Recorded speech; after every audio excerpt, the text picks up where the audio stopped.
these days we know that going to university is actually a sign of stupidity.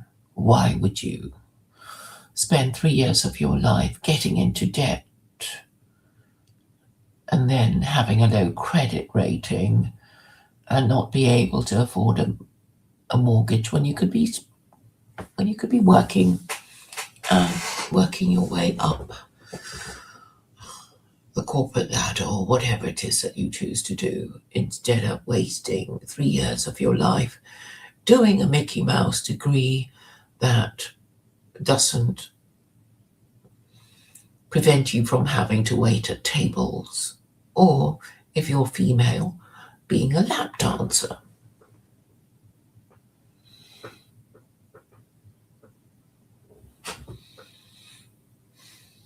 What I've noticed about philosophy students is that not students, graduates, philosophy graduates. I've met a few in my time, and the way they talk is, well, it immediately gets my back up, and I'm sure it gets the backs of other people up when they don't enjoy this pretentious discussion about epistemology and ontology, which is what philosophers are forced to learn.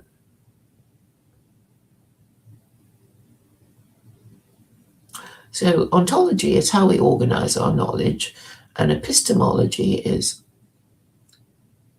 how we know things. I may have got it the wrong way around, but it doesn't really matter, because this is all about people arguing about things that nobody else cares about. Yes, it is about arguing about words, and some words do need arguing about, and in fact, this is what lawyers do in court. Does this law apply to my client in a good or bad way, or whatever it is? So yes, we do argue about words, and some of these arguments are important, particularly if it means losing or winning a case, going to jail or not going to jail, paying a fine or not paying a fine. But on the whole, I would say Western philosophy is pretty stupid. Of course, there's Aristotle and the ancients, and they made points that even now we are discussing. But I must say I am a bit vague about nominalism and Platonism. But I like Aristotle because he does organize things in a logical way, and was obviously so respected that when he said a spider had 6 legs, everybody immediately believed him without checking. Well, that's a story I heard anyway. And also, Aristotle said that the universe was uncreated, but apparently he believed in God. Actually, I'm not sure about this, so take all this with a pinch of salt. Well, the point is, what I'm trying to explain to people is that obviously none of us would have any direct knowledge of whether the universe was created or not created. But if we choose to believe in God, then we would have to believe that God created the universe, blah, blah, blah. And if we don't want to believe in God, then we can say the universe was always there and didn't need a creator to create it.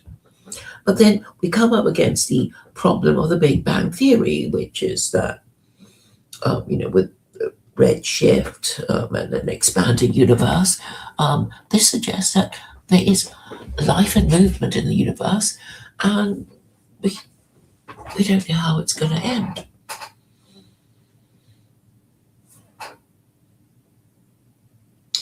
What I'm trying to say is that we take certain positions in order to support our worldview. So if we're atheists, then we won't be obeying the laws of God.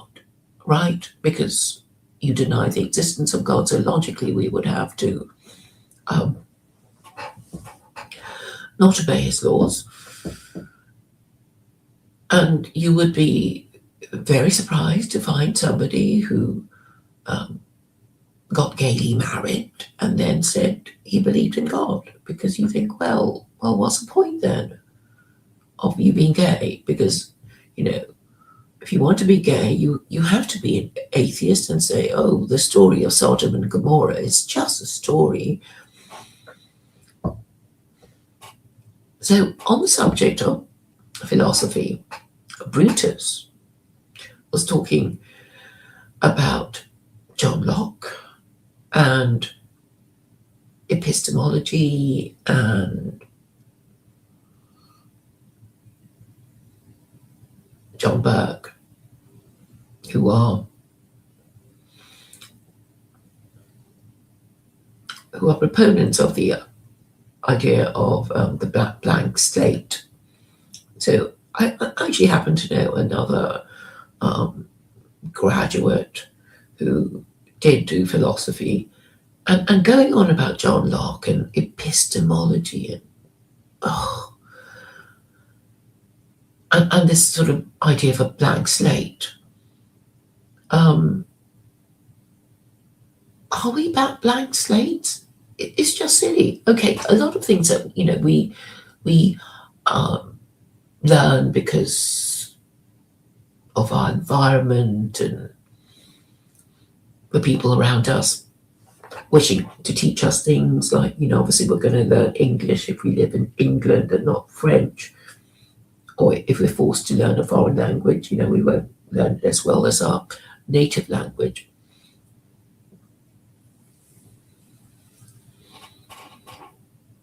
But the whole point of it, of John Burke and John Locke is that they are the fathers of, modern Western liberalism.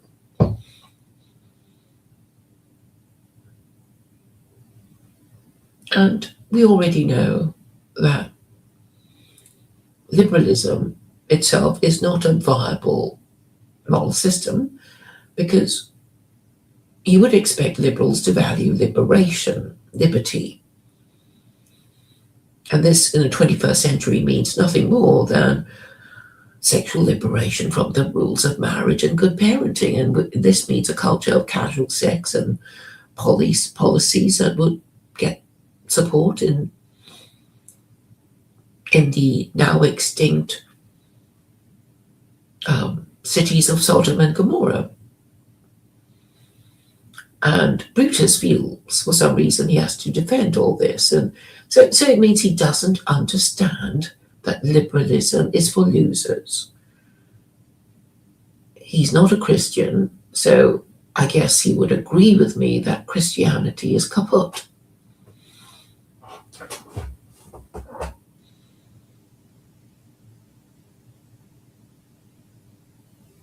But because he went to India, he has taken on a few ideas of Hinduism. He used to talk about it a lot more, and now he's shut up about it, probably because he knows that these ideas get no respect from the people who are his regular subscribers and viewers. And some of you may have watched me on being on the Anglo Gang number 50, and apparently there's not going to be any more Anglo Gang. And actually, I thought it was a good idea. I congratulated him and said, it's better to do interviews, because at least with interviews you are, talking about a certain subject, and there is some, dialogue you can follow about a certain topic you might or might not be interested in, and it would be a good way of engaging with people, whether or not they agree with us. But I guess his white man pride won't let him deal with me on a sustained and viable basis. And he has, well, I guess predictably said that I might be funded by Muslim Brotherhood or something stupid like that. And um, I suppose this is rather disappointing because, it's like I've listened to his videos and I know there's so many things wrong with what he's saying. I could, like his idea of still believing in democracy, still being a liberal, and thinking race can be your religion, and basically not getting it and not being prepared to discuss it. And this is, well, I would say cowardly, inept, and, well, if you're really so sure about your ideas, then you should be prepared to argue about it. And that's what I do, isn't it? I'm just saying, if you don't think that what I'm saying makes sense, then challenge me. Tell me what I've said that is untrue, what argument I've made that is illogical, or what moral proposal, what policy proposal I've made that is immoral. And if you can explain logically and clearly, I might even accept it. I might even admit that I'm wrong. But not Brutus. So it seems tomorrow he's just going to be interviewing members of the Anglo gang, but on a one-to-one basis. I suppose that's still an improvement. But this is just so typical of the small-mindedness of the average British political activist. So their narrow mindedness is sort of like, well, I'm not going to talk to you if I don't like what you say, and I'm going to tell all my friends not to talk to you, and you'll be sorry for having your weird views. So thank goodness for the Americans, who are a bit more manly than the British. Admittedly, they have a bigger pool of masculine talent, and we must all be grateful for that. Otherwise, we'd be talking to the parochial Britons, who are obviously too uninformed to have a decent discussion about anything, even though they've been to university and graduated in philosophy. They still can't have a proper conversation about these things. So you don't have to go back to Locke or Burke to understand that liberalism is the ideology of people who value liberty. And this is fair enough. I mean, people can see the point of liberty, but actually a lot of people seem to hate liberty, or they hate the liberty of other people. Because at the end of the day, if you allow people to do absolutely anything they like, it would be the law of the jungle, which means no law at all, where the stronger eat the weaker, and people are randomly killed and robbed, and not behaving in a civilized way. And obviously, the solution is to have laws. And what is better than just having laws? It has to be laws that we all can at least say, those laws are fair enough. And this is what I propose. So which laws are fair enough? I would say the no-height laws seem okay to me. And what is better than the no-height laws, if you think we should not be forbidden from idolatry and blasphemy. You've got Sharia, because if you listen to Vincent Bruno and me talking about the no-hide laws, you will know that he has said that Sharia is not as strict as no-hide laws, because it doesn't execute anyone for idolatry or blasphemy, while in a Torah theocracy, such executions would take place according to the Babylonian Talmud. So it would make the obvious choice Islam or Sharia. And I prefer to say Sharia, even though it upsets a lot of people, because it's easy to argue that Sharia is actually more liberal than a Torah theocracy with the 7 no-hide laws.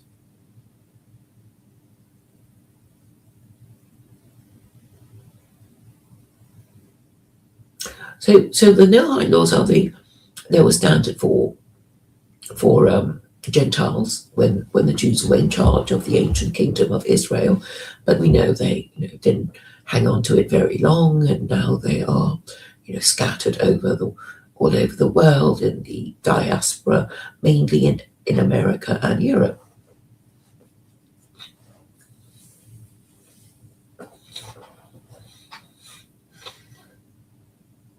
And Jews are an interesting people because they sort of demonstrate the longevity of a people who are hated by Gentiles, and we know from history that periodically they get kicked out.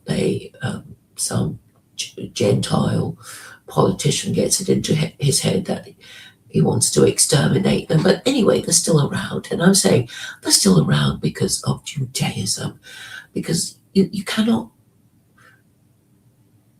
attribute their existence to anything other than religion, because that's the whole point of religion. It's saying you belong to this religious group, and obviously everybody dies. Everyone who is born dies, but the group will have its own distinct identity, and everybody will have heard of the group. Everyone in the world, or any reasonably informed person, would have heard of the Jews and the Christians and the Muslims and the Hindus and the Buddhists. So I would have thought it very easy to persuade somebody who is a philosophy graduate on how these things work. How is he going to deny? How is Brutus going to deny the necessity of having some kind of religion whose principles are reflected in the law of the land? And I suppose he's disengaging before these questions arise, which is predictable and cowardly and sad, and evidence of the low quality of masculinity in Britain and of course in Europe, and all the more unforgivable for because he's actually a graduate. So what the hell do they teach at university anyway? What do they teach them at university? I suppose I may have some kind of edge over, the common or garden philosophy graduate, because I am legally trained. I have some idea of how to make arguments. And I suppose Brutus wants to win the argument, but knows he can't, and that's why he won't engage with me, and that's why he's disabled me from posting in his live chat. But this seems to me particularly cowardly and sad. On the one hand, he pretends, I read books and, I want to talk about ideas. And on the other hand, he just can't bring himself to, with the only one, me, who wants to discuss ideas. I guess he can't get over his, I don't know, sexism or racism or Islamophobia or whatever it is that he's suffering from. And he has to, run back to the familiar arms of the Anglo gang. And they're not exactly going to be promoting anything much. They're not, people with ideas or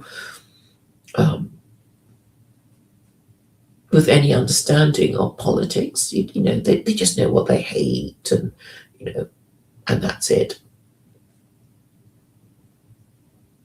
Therium, at least, has a view on American foreign policy, and he is anti-neocon. So, good on him for at least coming to that position. But Brutus, still thinks that Britain is in a position to tell America anything. We are, or Europeans generally, and then also the rest of the world, we are but the vassal states of America. It will be humiliating indeed for the Danes to have to give up Greenland just because America says we want it, and we're going to take it, and you won't be able to do anything because you have no army, and your leaders are gutless pieces of Eurotrash who work for America anyway, who are in the pocket of the military-industrial security complex, who are not interested in the national interest, who never ever consider the national interest. And one of the things I wanted to talk to Brutus was well, it's quite important. I would say nationalism should be defined as government in the national interest to rehabilitate its reputation, and obviously it should be made universal and uncontroversial. So when people say nationalism, people are not immediately going to think of Mussolini or Hitler. They will think of government in the national interest. And why shouldn't the government govern us in the national interest? But of course, Brutus is, being the small-minded man he is not able to discuss these ideas. He'll just have to rush into the comforting arms of Therium and talk about the usual stuff they always talk about. But really, the most important thing that white men should understand is that they are simply despicable because they are low IQ, low courage, risk averse, emotional nincompoops. Can't discuss ideas, been to university, doesn't matter, might as well just not have bothered, right? I'm a philosopher, I'm a graduate in philosophy, but can I discuss ideas? No. Because I'm too emotional and I hate her too much.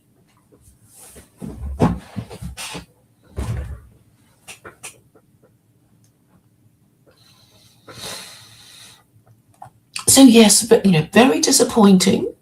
But then, what did I expect from that bunch of losers and larpers anyway? What would I expect? And actually, most of my attention has been focused on the Americans anyway. I mean, what is the point of talking to any European? They're just so stupid, ignorant, and lacking in self-awareness that they don't know how low they are and how helpless and how despised they are by their own women. And of course, these women who will keep voting will be voting to replace their men with foreign men who show more initiative And don't just sit around and whinge and say, no, can do, I'm not doing that. I prefer to play my video games. I prefer to hang out with my mates and talk about the same old shit, even though I call myself a nationalist.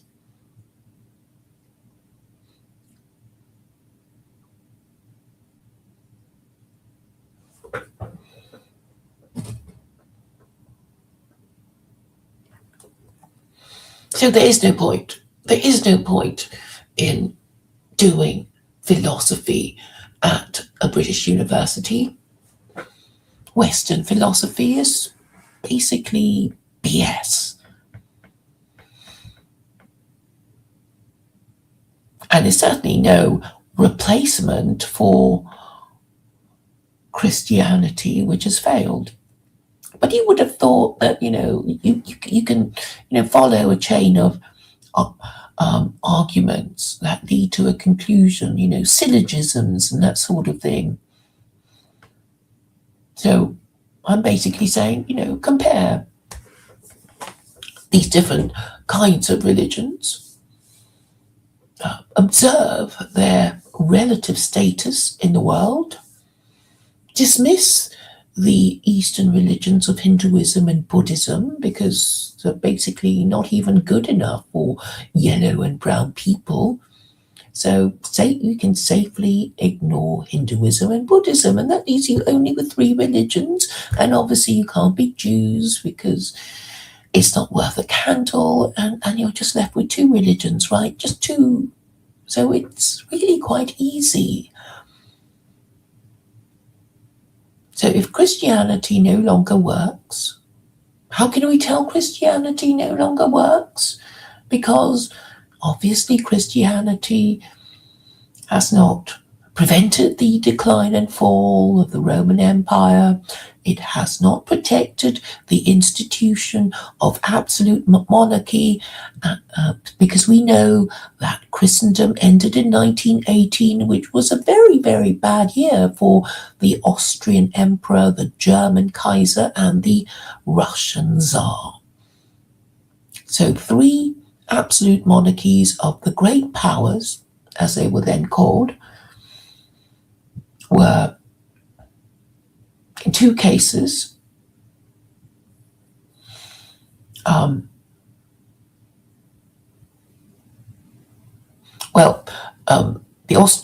the Austrian and German emperors had to abdicate, and the Russian Tsar and his entire family were exterminated.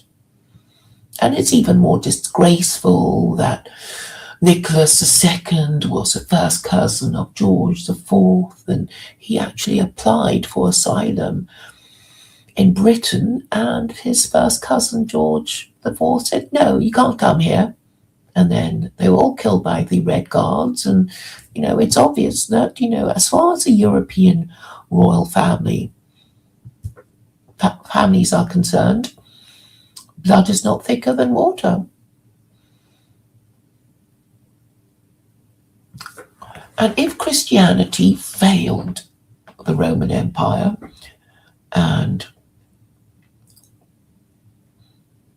failed the Spanish Empire and failed the institution of absolute monarchy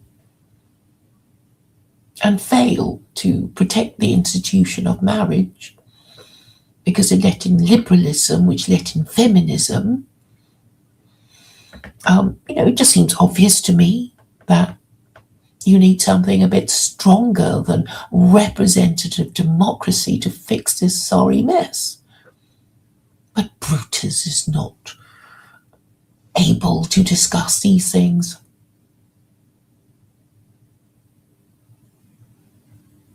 He's too small-minded, too emotional, and he's going to be talking to Tharium tomorrow about whatever they want to talk about.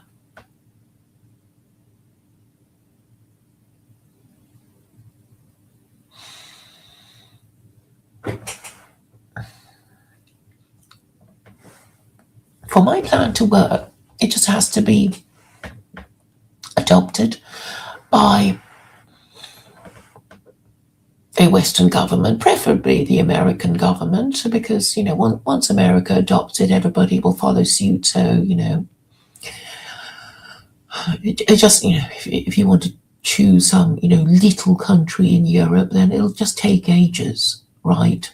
So you might as well ask for the, best case scenario. America adopts it. There are many advantages to Sharia. Sharia is arguably the First Amendment, and it's easy to make the point that it is only the Quran that gives humanity free will, because we already know that Jews and Christians never enjoyed freedom of belief when they took their religion seriously. So you could even say that the founding fathers were proto-Muslim, meaning, obviously I don't mean that they were, avoiding pork and doing their prostrations and that kind of thing. But if you still believe in God, but you reject the Trinity, then you're closer to being Muslim than you are to being Christian. That's all I mean. And in the case of Sam Titterman, he's been very useful in illustrating the point that while you can just say that you're no longer Trinitarian Christian, the point is that you will be unchurched, in that you probably won't be able to make yourself go to church, because I've been to one of those Unitarian church services, and anybody used to the traditional kind of church service will find the rituals of the Unitarian Church alienating. So I suppose that's why he sends his children to a Trinitarian church. And of course, word has got round that Sam is not quite a Trinitarian, and so his children apparently have been teased about the heresy of their father.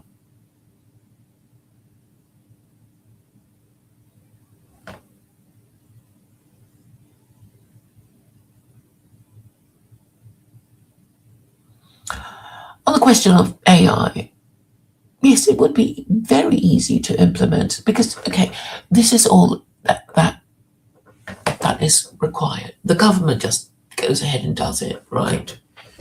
I mean, it's not like they haven't been trying to control our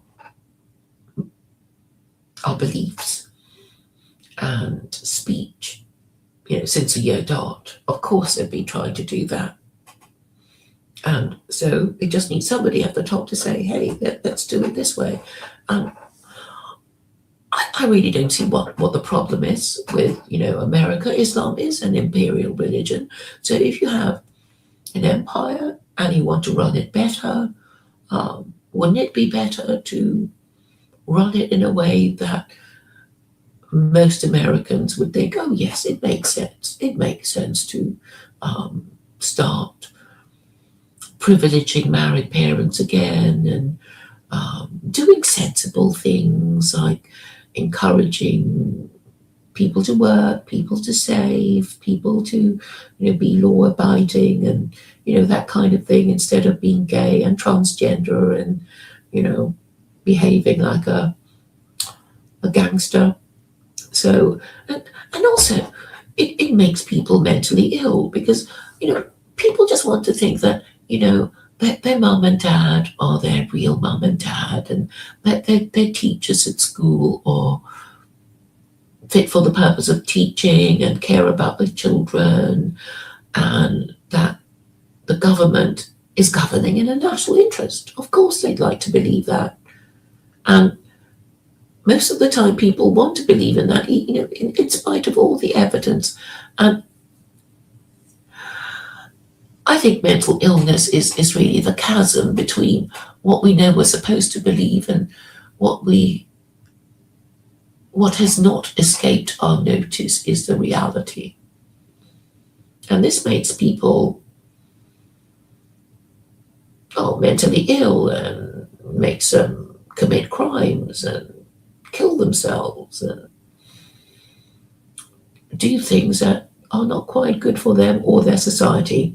And so if good mental health means an increase in spirituality, and spirituality, in my view, means nothing more than feeling that you are following the rules correctly and enjoy the feeling of certainty and conviction that you're doing the right thing. And this is basically what spirituality is and what we all want to feel. Again, not thinking, are we still here? Hasn't World War III started? Has Western civilization already collapsed?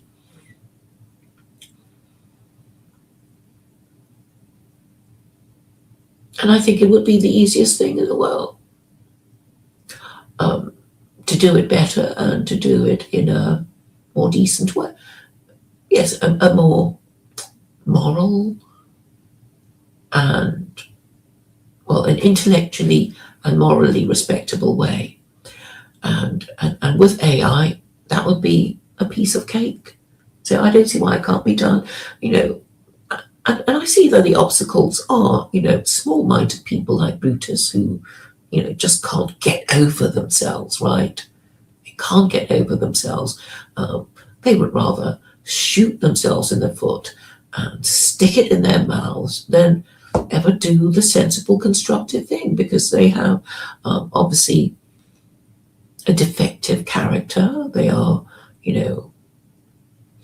incorrigibly small-minded, incapable of doing what is necessary to get things done, and nobody trusts them because they're just stupid and small-minded.